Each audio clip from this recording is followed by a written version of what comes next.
December 7th, 1993. A train moves eastbound, leaving Flatbush Avenue Station in Brooklyn, heading for Long Island, with its final destination being in Hicksville.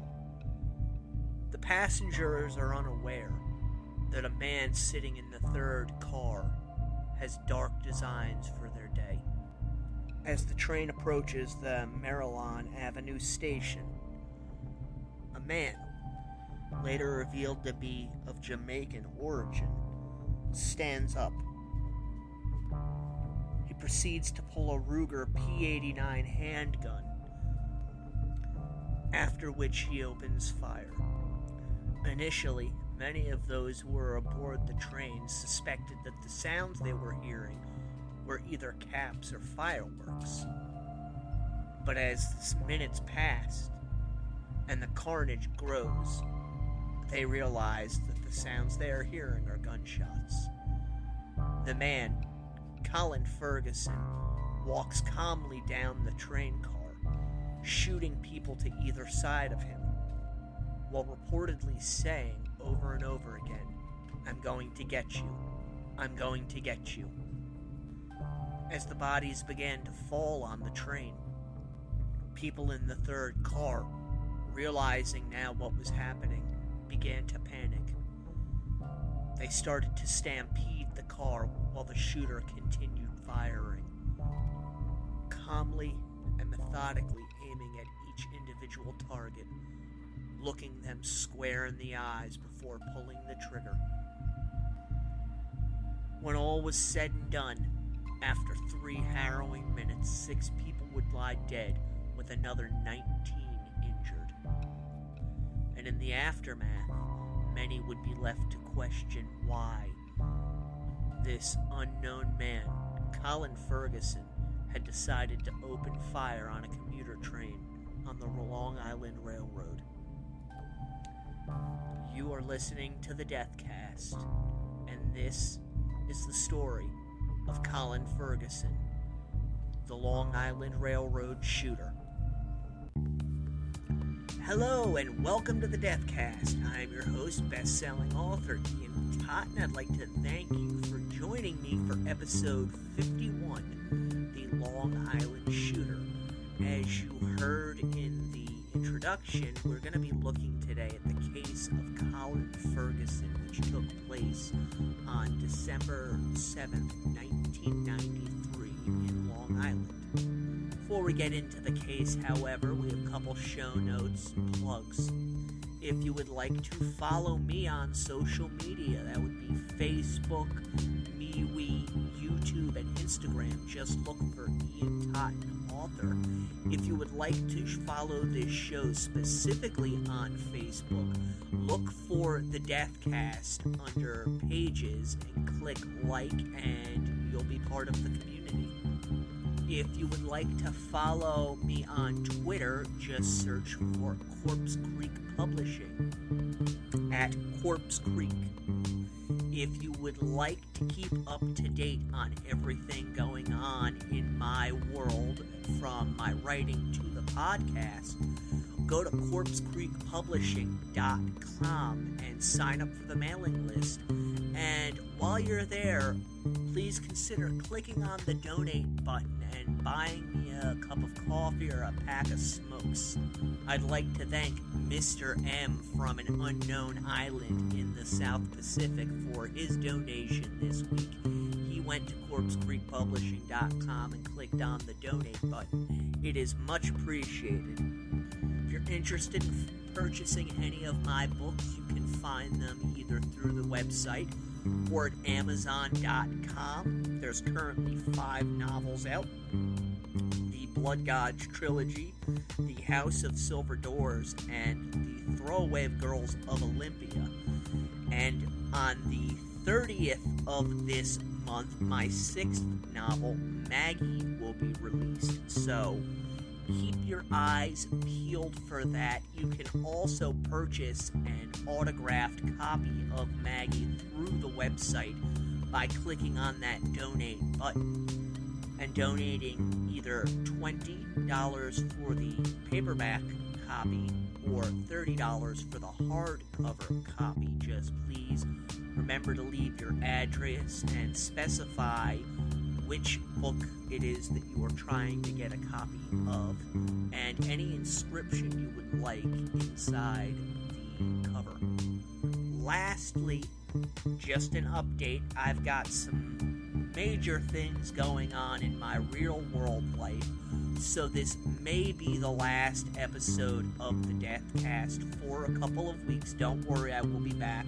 But I've got stuff going on that's going to require me to shift my focus completely for a little bit, but the show will return. With all of that said, did you find yourself somewhere to relax, kick back, put your feet up, get something to drink? I've got my coffee, I've got my cigarettes. Let's go into the crypt. As you heard in the trailer for this week's show, we're looking at the Long Island Railroad shooting that took place on December 7th, 1993. Before we, really look at the shooting, however, we do need to look at the perpetrator, Colin Ferguson. So we're going to do things a little bit different with this case, in that we're going to look at the way Ferguson grew up, his early adult years, moving to America, before we look at the actual crime that he committed. Colin Ferguson was born in Kingston, Jamaica on January 14th, 1958, to a very wealthy and influential family. He was one of at least 4 brothers, born to Von Herman Ferguson and his wife Mary Ferguson. Now, Von Herman was a pharmacist and the managing director of a company called Hercules Agencies, which was called, according to Time magazine, one of the largest and most prominent businesses in Jamaica. Hercules was a pharmaceutical company, and Von Herman was well known in Jamaica to the higher-ups in the government, and, was very well respected. And it seems that Colin had a fairly privileged childhood, unlike many of those who live in Jamaica. The family lived in a 2-story home that included a nanny and a housekeeper in the Kingston suburb of Havendale. Colin attended the Calabar High School from 1969 to 1974 and was later described as a well-rounded student who played cricket and soccer. And it should be noted that Ferguson graduated in the top of his class. From what I have seen, Ferguson doesn't seem to have done much in the way of supporting himself after graduating high school. It appears that, he and his brothers really lived off of the family fortune. Things started to change in 1978, though, when Von Herman was killed in an automobile accident. A lot of articles you will find on this case state that Von Herman's funeral was attended by both military and government officials. And not long after Von Herman died, his wife, Mary, succumbed to cancer. For some reason, the death of the patriarch and matriarch of the Ferguson family completely wiped out the family's fortunes, which I find very difficult to wrap my head around, as if they were as wealthy as the reports would have you believe, you would imagine that, their children would be set up for life after their deaths, but that appears not to be the case.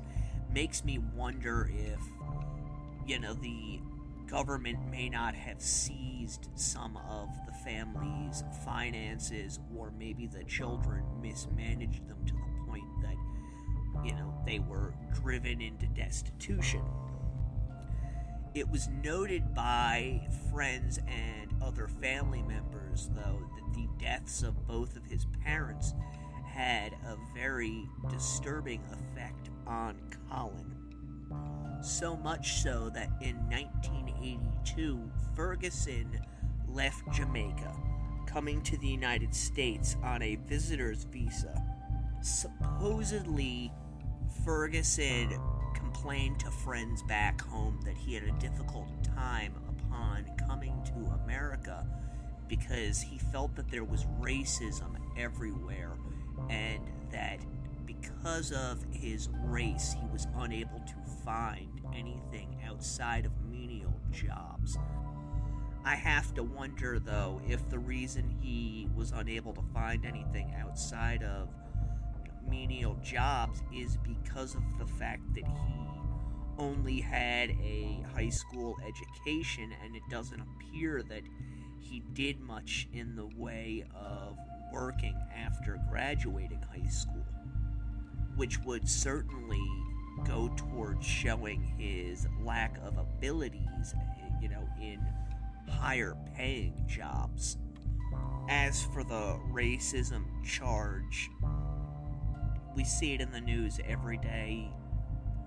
There's racism towards every race in this country. It doesn't matter what color your skin is. No matter where you go, you're going to find somebody who doesn't like you because of your skin color. Although I suspect that the reality is Ferguson was finding it difficult to integrate himself within the African American communities because he was Jamaican, and despite their skin colors being the same, there are differences between these two groups.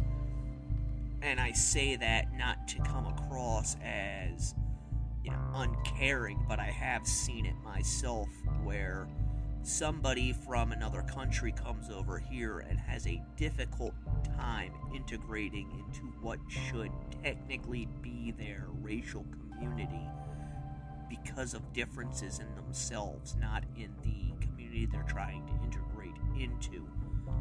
Again, you have to remember Ferguson was noted to have undergone a change of personality after the death of his parents, and I'm sure this change was off-putting. It seems that he was somewhat of an erratic individual, and your average person is not going to want to engage with somebody who is acting erratic or, aggressive towards other people. They just don't want that kind of drama in their life.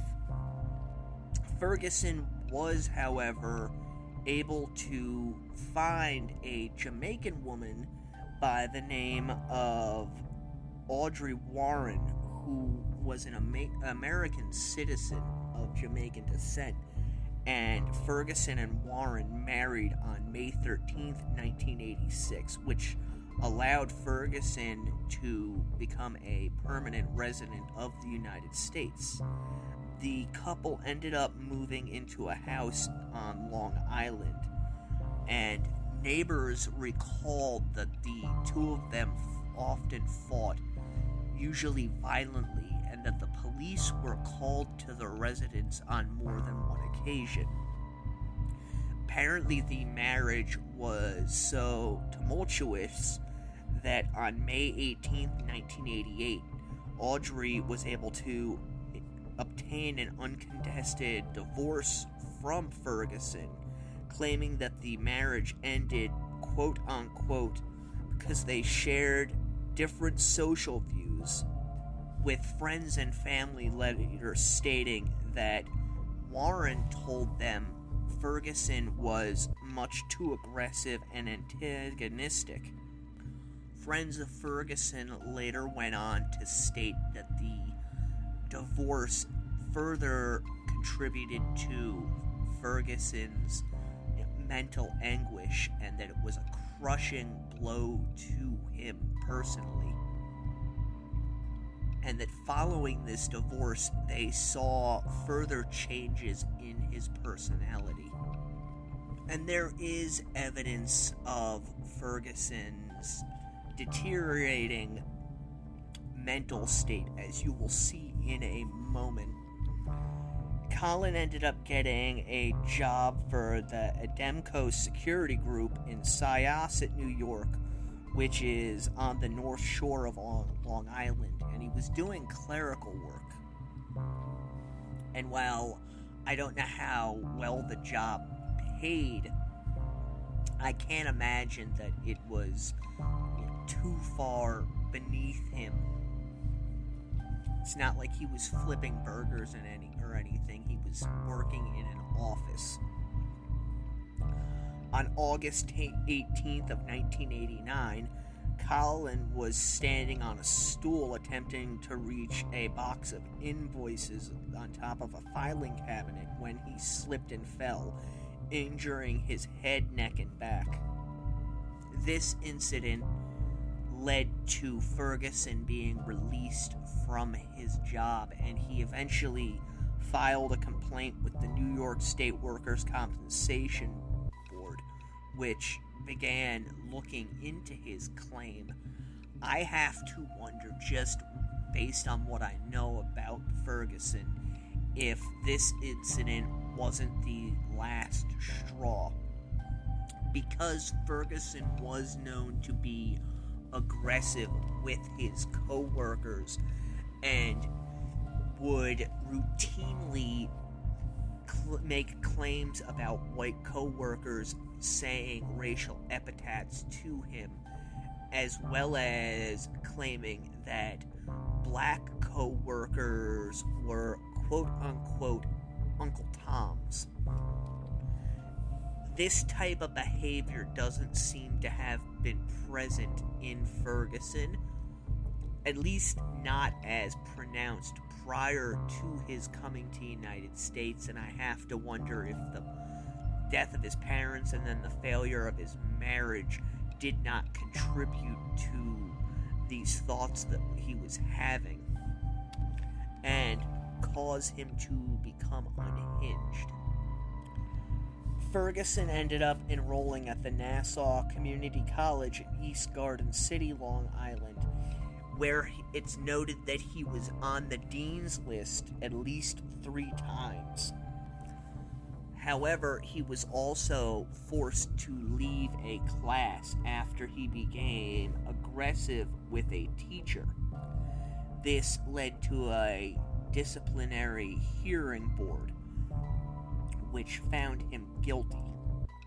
It seems that as though at this point his aggressive tendencies really began to flare up. In 1990, Colin transferred to the Adelphi University in Garden City, where he majored in business administration, and it was noted later in the media that Ferguson began to speak out against living with whites and was known around campus to call for acts of violence and revolution against what he saw as his oppressors. Again, we see a lot of this kind of stuff going on in our society today. Whether you're for it or against it, I don't care. That's your fucking problem. This guy was a much different breed than what we're seeing today. He would make accusations against people of racism that never took place. When I say that, I'm not saying that he may not have encountered acts of racism, but he made really grandiose claims, such as a white woman in a library began screaming racial slurs at him after he asked her about a lesson in the class, and this was investigated and found to be entirely fabricated. This wasn't the only incident like this that took place. Ferguson would take umbrage with someone for no conceivable reason and then turn around and charge that he had been the victim of racism, where in fact there was no evidence, be it security camera footage or witnesses who saw the entire interaction. There was no evidence that these things were taking place, and it seems in hindsight that a lot of this stuff was happening in between his two ears. Another incident that occurred while enrolled at Adelphi University is Ferguson participated in a symposium put on by one of his professors. This professor was relating her experiences while visiting South Africa, and Ferguson created a ruckus during her lecture by screaming out, "We should be talking about the revolution in South Africa and how to get rid of the white people, and that they needed to quote-unquote kill everybody white." And this disruption was such that when the teacher who was giving the lecture and other students attempted to calm Ferguson, he began threatening them and telling them that the quote-unquote Black Revolution will get you. Again, these are not the actions of an individual who is fighting for change in what he sees as an unjust society, so much as it is the actions of an individual who is obviously mentally ill. Ferguson ended up being suspended from the school because of this incident, and while he was free to reapply to the school after his suspension ended, he chose not to. Somewhere around this time period, be it before or after he was suspended from school, Ferguson moved into a room in the Flatbush section of Brooklyn, and it was noted at the time that he was unemployed. Neighbors later said that while he was very well dressed, he kept mostly to himself and rarely, if ever, smiled. The few individuals who did have interactions with Ferguson stated that he would really just ignore you except for maybe a brief hello. However, his landlord would later tell the New York media that Ferguson told him, quote-unquote, "I'm such a great person, there must be only one thing holding me back. It must be white people." And I know there's some people who are thinking, this stuff is unverifiable, but it's actually very verifiable, and as you will see when we get to his trial, was completely in character for Colin Ferguson. At some point in 1992, his ex-wife filed a complaint against Colin after she said that he had opened the trunk of her car. Although I was unable to find a disposition in this particular case. In February of that year, Ferguson was arrested while riding the New York City subway after a white woman attempted to sit next to him in an empty seat and asked him to move over a little bit. At this point, Ferguson began pressing his arms and legs against the woman while screaming uncontrollably at her. The police became involved and attempted to restrain Ferguson, who tried to escape, screaming at the top of his lungs to nearby African Americans, begging them to come help him. After his release, Ferguson began sending letters to the New York City Police Commissioner and other officials, complaining about his arrest, describing it as, quote-unquote, vicious and racist. while claiming he was brutalized by the officers who arrested him. Apparently, this was investigated by the police department and found to be untrue. So at this point, you can really see the deterioration of Ferguson's mental faculties, and it just continues to get worse from here. We will be discussing that right after this.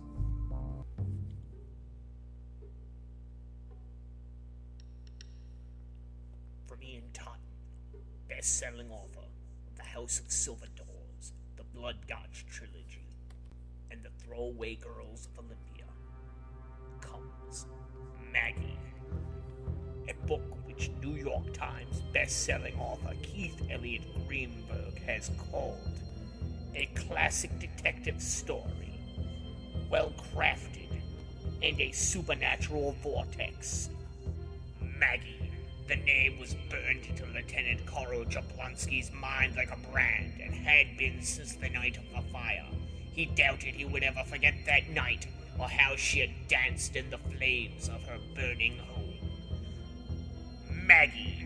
Who was she, and why did no one in Kaya's Crossing seem interested in talking about her or her family? These were questions without answers. Quandaries that drove Carl on as he explored the darkest of the town's secrets, desperate to unravel the knots that tied everything together. Maggie. Carl felt haunted by her visage, even as the local reporter, George Murphy, told him of the blood-soaked history that lay along their path, and the horrors that it held. None of it seemed real, and yet it was. The sacrifices, the screams, the pact with the nameless ones, and the hell that she had endured. Maggie. Hers was a crime begging to be solved, and he and George are the only ones with enough heart to do it. The real question is, will they survive long enough to do it? Maggie, available 11/30/2021 in paperback and hardcover. E-book pre-orders are now available at Amazon.com. Only from Corpse Creek Publishing. You have been warned.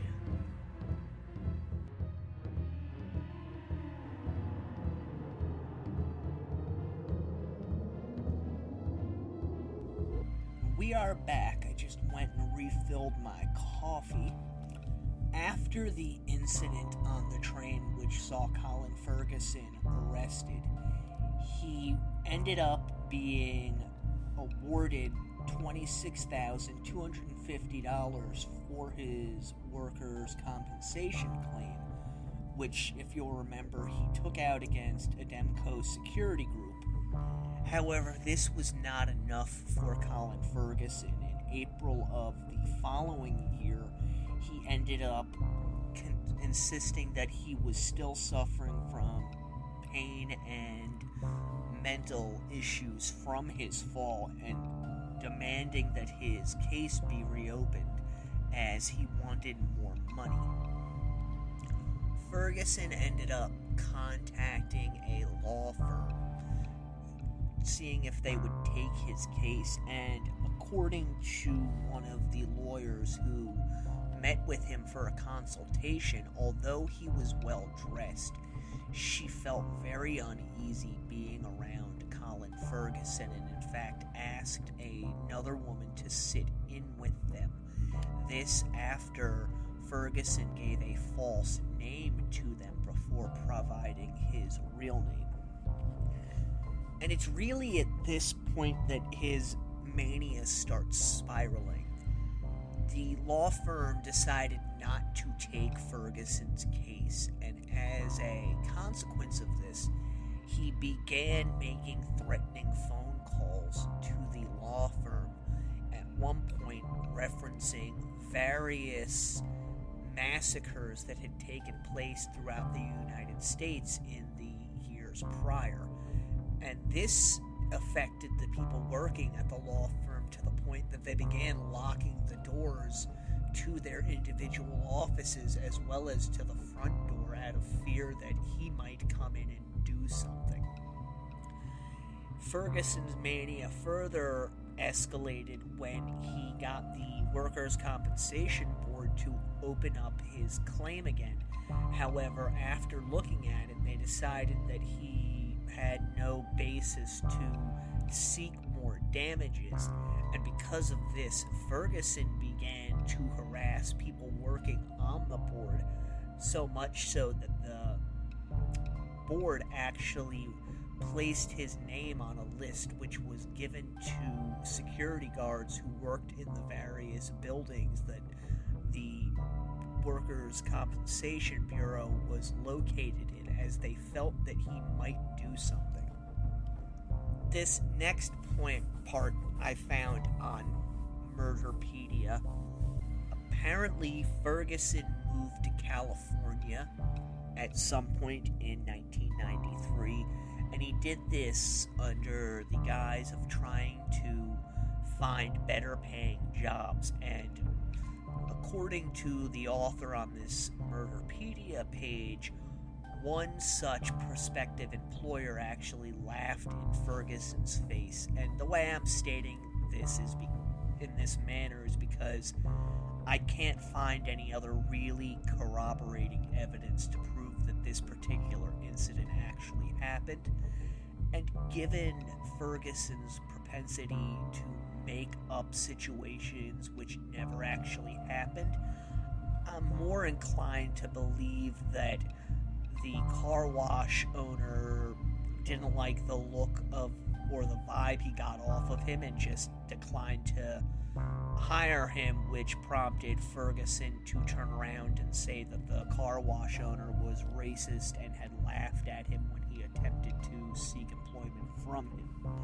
It is known that while he was in California, Ferguson purchased the Ruger P89 9mm semi-automatic pistol that he would later use to commit his crimes. He purchased the gun at Turner's Outdoorsman in Long Beach after waiting 15 days for a background check, and he paid $400 for the gun. You're probably wondering how Ferguson was able to pass the background check, especially considering his history of crimes in New York City. Well, Ferguson had a driver's license from California, and my guess, although I have no way to confirm or deny this, is that it was probably given under a false name. So when he went in to purchase the gun, he gave him this ID. They thought he was a California resident. They couldn't find anything in his background that sent up red flags, and they gave it to him.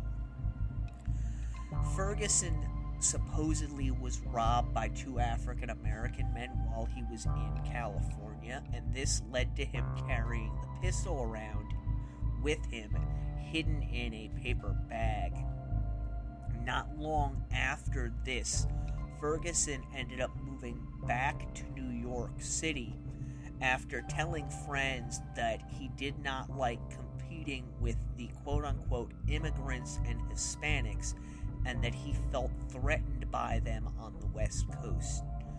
Ferguson ended up moving back to the same apartment he had occupied in Flatbush, and after moving back in, his landlord noted considerable deterioration in Ferguson's mental faculties, noting that Ferguson would speak in the third person, often about post-apocalyptic scenarios, while claiming that black people would be rising up and would strike down their quote-unquote pompous rulers and oppressors.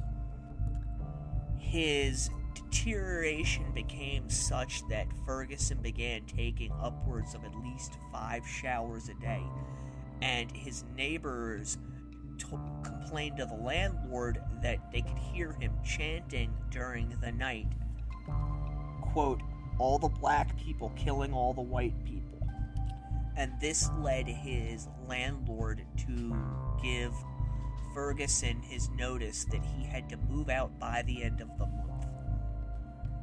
On December 7th, 1993, Colin Ferguson purchased a ticket at the Pennsylvania station in New York City and boarded the third car on the Long Island Railroad evening commuter train to Hicksville. There were at least 80 other passengers on board when Ferguson took a seat on the western side of the third car. Ferguson did not get on the train, however, just for a ride. He brought his gun with him, as well as a canvas bag filled with 160 rounds of ammunition.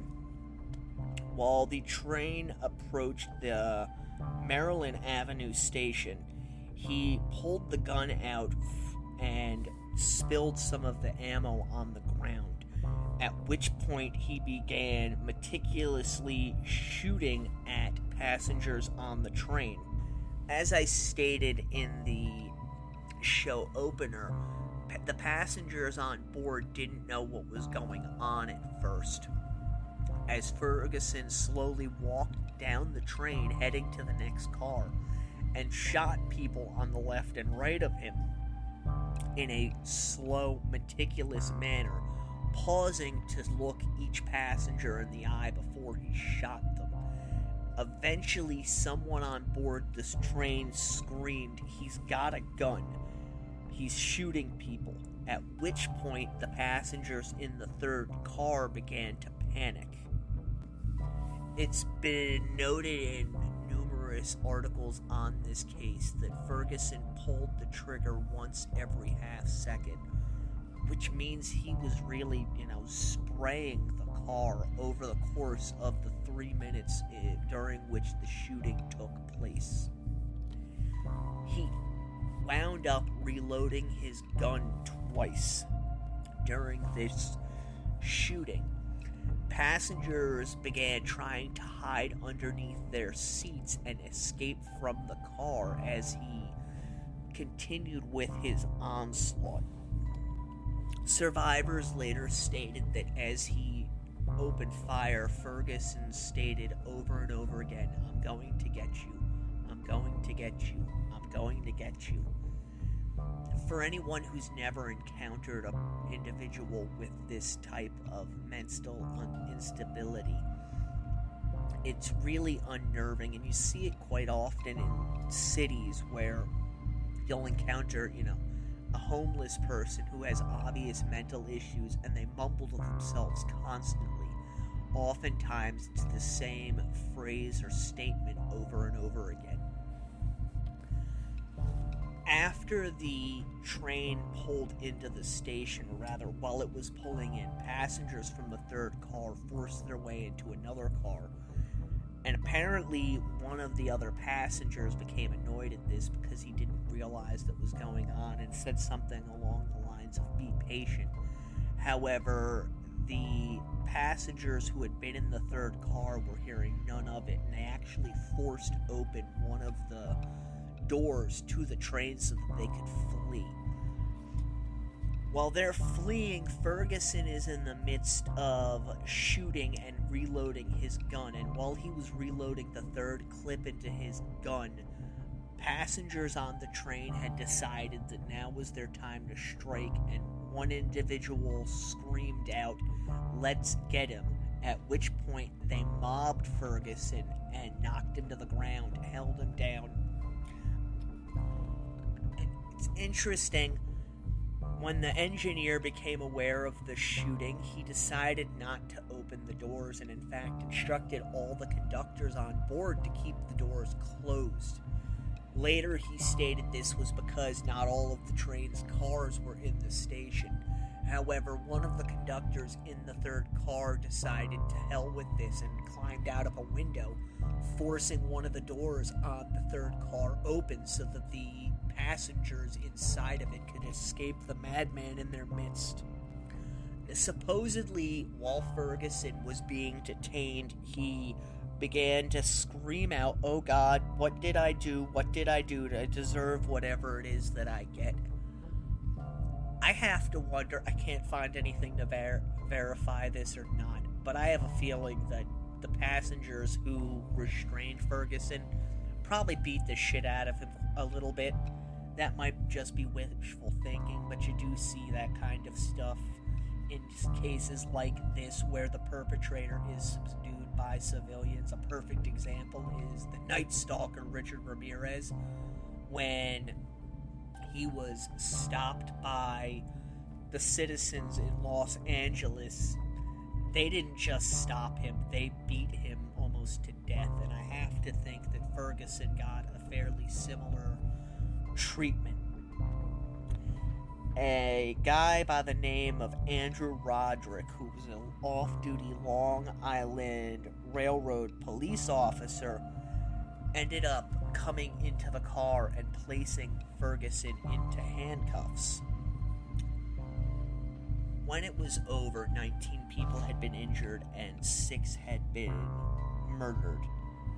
They were 27-year-old Amy Federici, 51-year-old James Gorky, 27-year-old Mi Kyung Kim, 30-year-old Maria Teresa Tamanga Magado, 52-year-old Dennis McCarthy, and 24-year-old Richard Nettleton.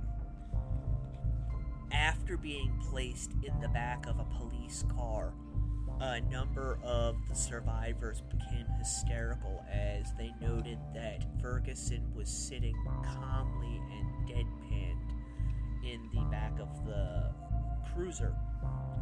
After searching him, officers found scraps of notebook paper in his pockets, one of which was labeled reasons for this, another that said racism by Caucasians and quote-unquote Uncle Tom Negroes.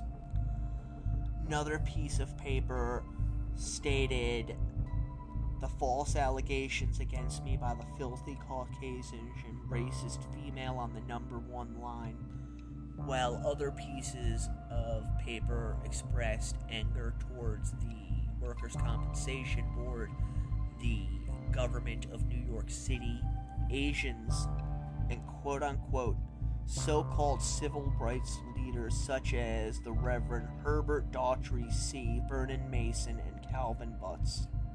They also found the name, home addresses, and phone numbers for a number of high-ranking officials within the New York City Police Department and the New York City government, as well as the law firm that Ferguson had been harassing for some months after they refused to take his workers' compensation case.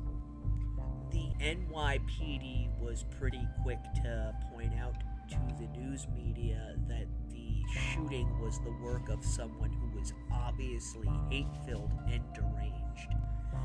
I remember when this all happened. As I've stated, I grew up in New Jersey, and Colin Ferguson was all over the news after the shooting. And unlike today, where they try and focus in on one aspect of the person, they had mental health issues, or the attack was racially motivated, like that dipshit with the full haircut. The New York media just absolutely savaged Colin Ferguson at every chance they got, and they got a lot of them because Ferguson, it was obvious to anybody with a pair of eyes that the guy was obviously mentally unstable, but the statements that he would give and the things that he would do in court were just so absolutely outrageous, it was mind-numbing to see.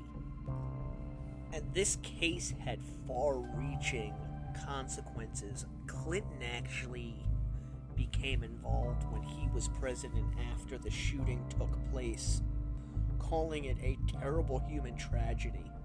This led to the eventual implementation of a nationwide uniform licensing system for gun owners. It also led to renewed interest in the death penalty in New York City, which would be reinstated until one of the bloated sacks of pus who ran the city and state a few years back repealed revealed it. People in the African American community in New York began to become fearful as they feared that there was going to be a backlash against them from the actions of one crazed individual. And Al Sharpton actually came out and said that all blacks were going to be demonized because of the actions of one individual, which wasn't the case. Pretty much everybody in the area knew that this guy was completely off of his rocker, and that your average black guy or woman walking down the street had nothing to do with what this Looney Tunes did. But I mean, at least in the case of Al Sharpton, that didn't, work into his, let's get money in my pocket schemes, which that he continues to do. But that's a story for another time.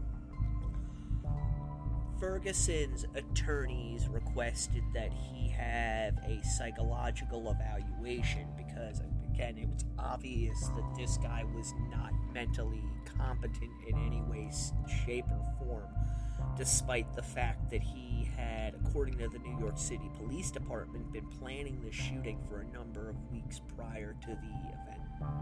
It was speculated that the defense would attempt an insanity plea based on the fact that they held that he did not know whether or not what he had done was right or wrong, and in fact had no idea of what he had actually done.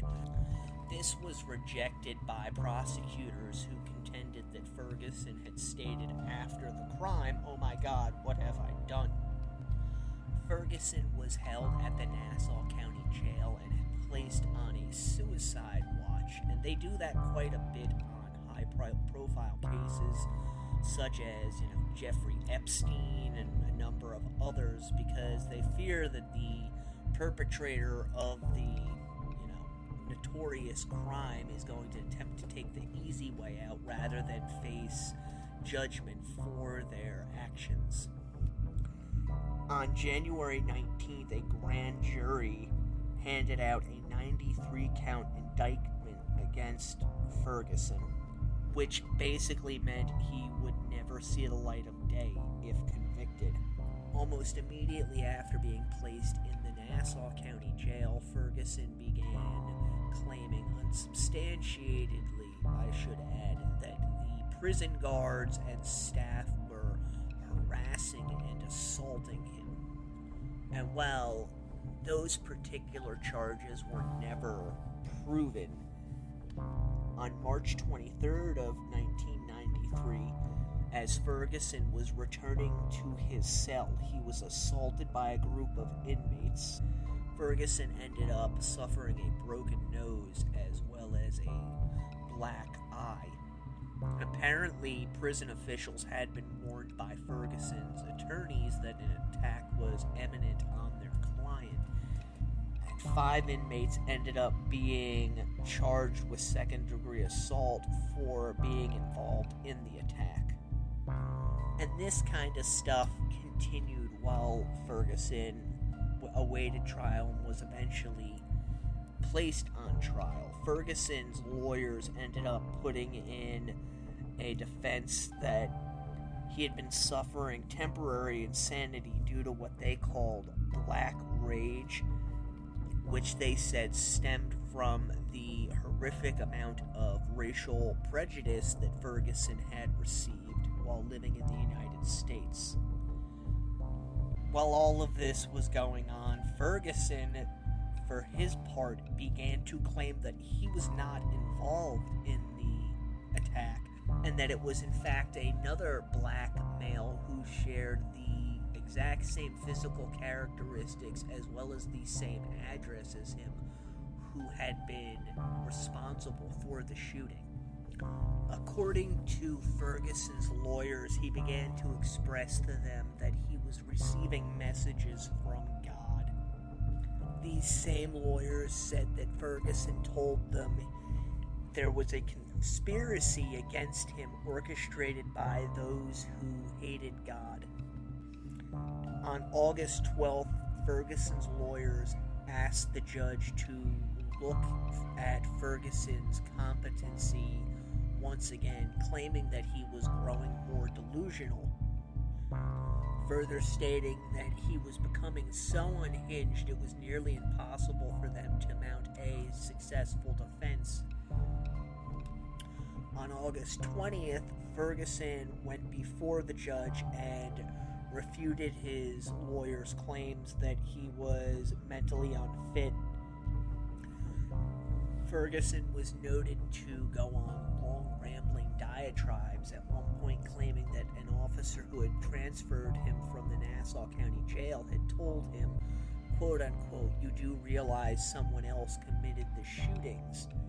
When asked if he understood the prosecutor's role in his trial, Ferguson stated, "To perpetrate injustices against me." In the end, the judge ruled against his defense, stating that according to psychiatrists, while mentally ill, Ferguson was able to understand the consequences and severity of his actions.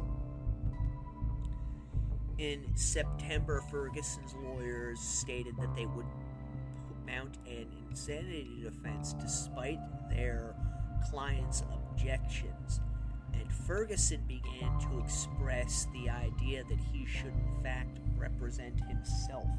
As he had done with the police officers who had arrested him and the Workers' Compensation Board, Ferguson began inundating the judge assigned to his trial with letters complaining about ineffectuality of counsel, as well as demanding that he be allowed to represent himself at trial. Charges that the judge apparently, looked at and weighed, because eventually he allowed Ferguson to represent himself at trial. And I remember, as I said, when all of this was going on, and you think this case is kind of bizarre to begin with, but when Ferguson actually went to trial, it was complete insanity, off the rails drama, the type of stuff that Hollywood writers wished that they could create.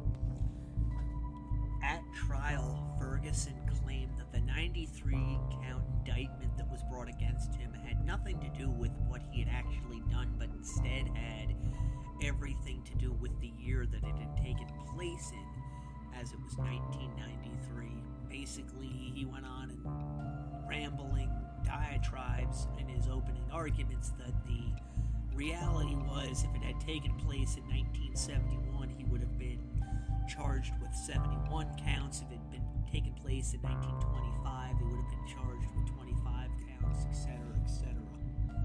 Initially, Ferguson claimed that he had brought the gun on the train with him, but that he had fallen asleep and another man had taken it and done the actual crime.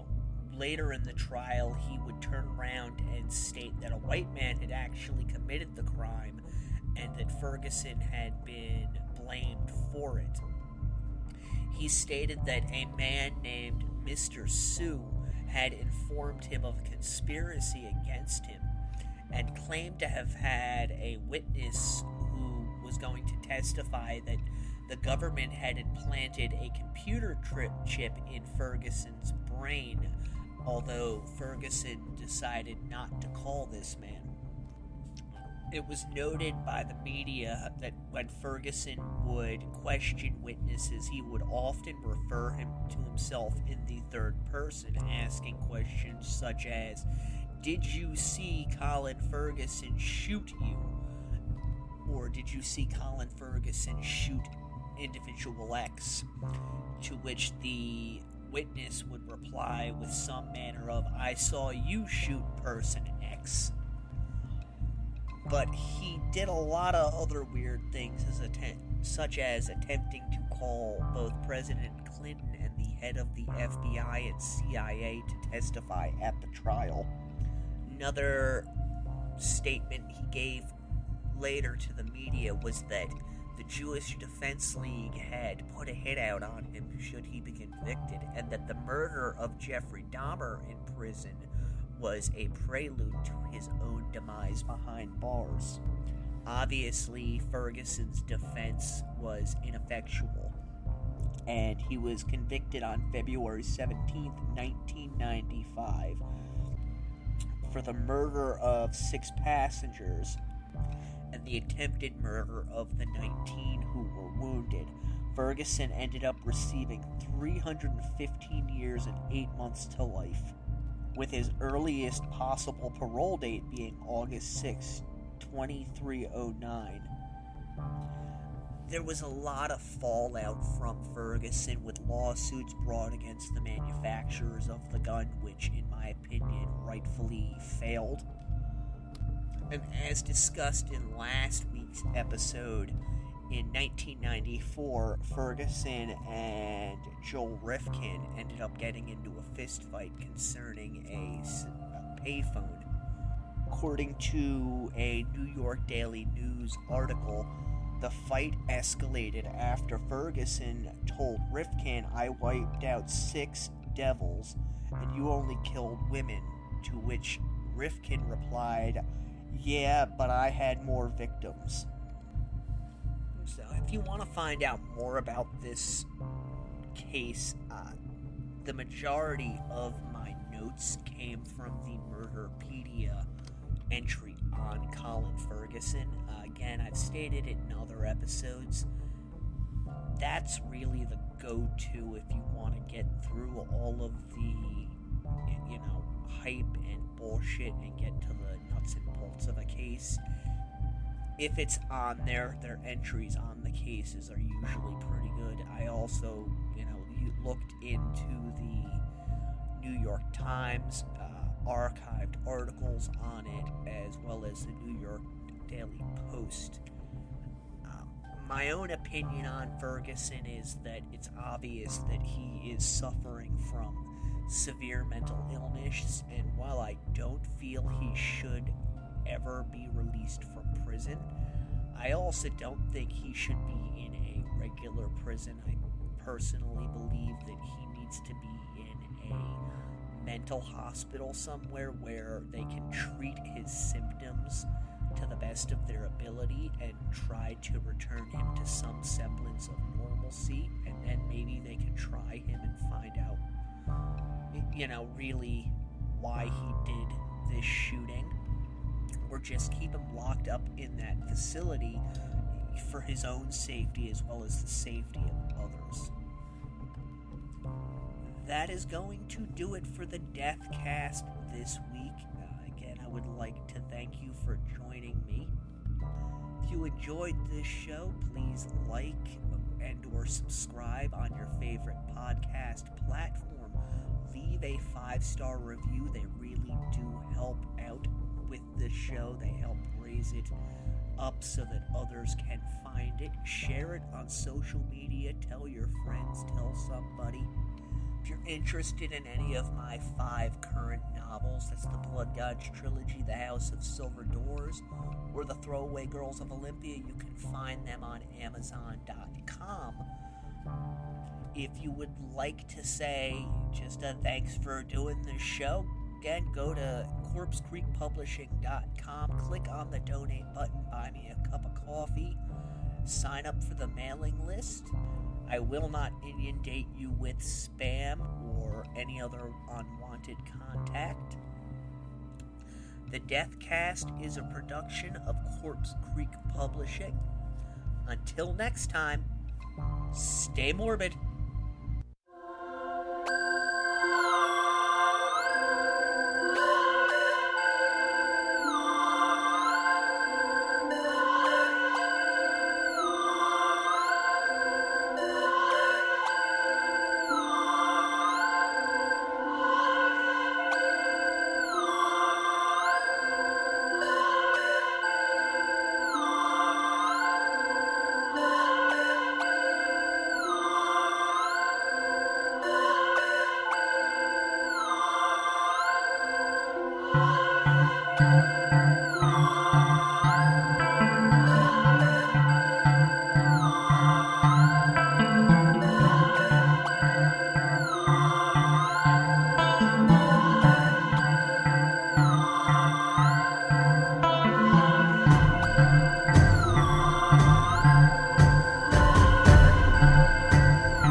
Deathcast.